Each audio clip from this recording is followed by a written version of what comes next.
Diddly-o, diddle up and down, diddly-o, diddle up and down, diddly-o, diddle up and down, diddly-o, diddle lay down, diddly-o, diddle up and down, diddly-o. Hey everyone, I'm gonna try to keep this fairly to the point today because I'm very pressed for time.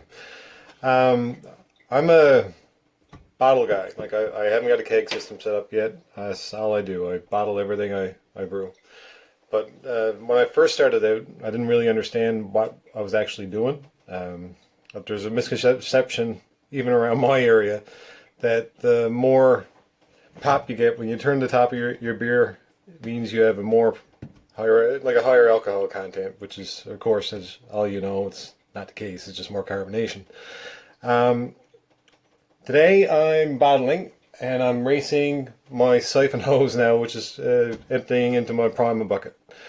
My way of going about priming is I usually boil the amount of sugar that I've determined to be correct for my carbonation, and I add that small amount of sugary liquid to the mix after the fact. There are different kinds of sugars you can use. Today I'm using brown sugar, which is pretty well close to the same thing as table sugar for regards of the amount you need to add to get the same amount of carbonation. A lot of people use corn sugar.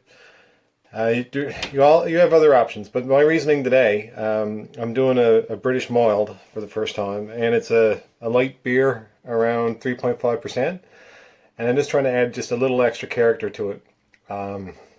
So wish me luck. But your priming choices you should take into account what your end product will be. You can use table sugar and corn sugar. I haven't found really a difference in regards of the carbonation you get from it. You can use honey. Honey, they say, there's a rumor, I don't know for sure because I haven't tested it, that you get smaller bubbles from honey, but it is way more expensive and you have to use a lot more per content. It's basically, I believe, just mostly because there's more liquid than there is actual solids to it. Best bang for your buck is table sugar, and as I said, brown sugar is about the same, but it's more expensive. Table sugar is really cheap. You can go ahead and do that. Your typical beer bottle can hold, they say, up to a carbonation level of 4.0. You can find charts and all that online. But I wouldn't go above 3.5. And honestly, all my beers lately have been around 3, and I find they're overcarbed. So today's beer, we are going down to 2.7. So wish me luck on that. You can go online to find out style-specific carbing. I've never been one to really follow style. I just go with what feels right. And they say it's best not to cheap out on your ingredients.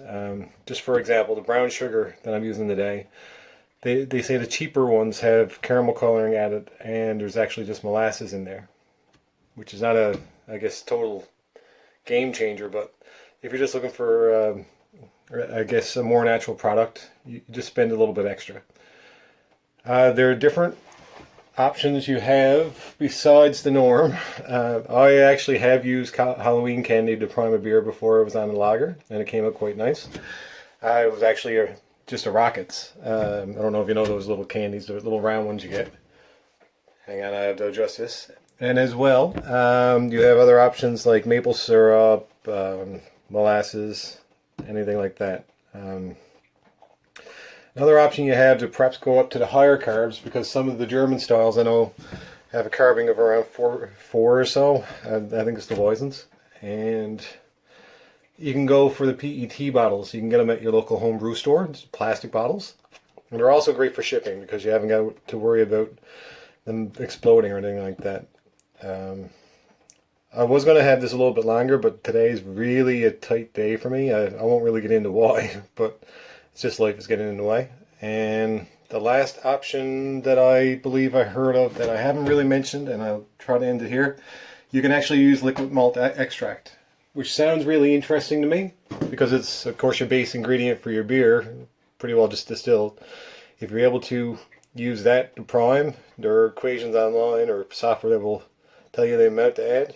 You could make for a cleaner finish. But if you do end up trying it, leave it in the comments below, and take the time to subscribe and like. I kind of like doing this, so hopefully I get a little bit of interest. All right, see you again next time. All right, I almost forgot. I'm down doing the cleanup now. Bottling done, yay! All right.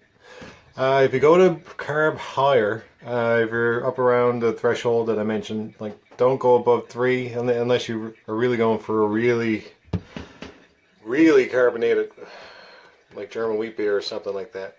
If you're going into higher range for the carbing, please just inspect your bottles as well. Sometimes there are defects that come out in bottles over time. Like I've had a few bottles in rotation here since I started, and you can see wear and tear on some over time. It's just a combination of traveling and storing and using and all that great stuff, and cleaning and more cleaning and more cleaning. But just have a little look around. Sometimes you'll see little fractures in the glass. In the higher range, if one bottle explodes, typically you're going to have multiple beer explode, and then you have a big mess and glass everywhere. So just pay attention to that. I almost forgot.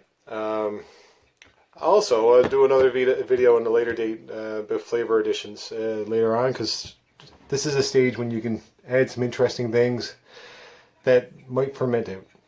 But anyway, let you go. This time I mean it. And talk to you guys soon. All right, bye.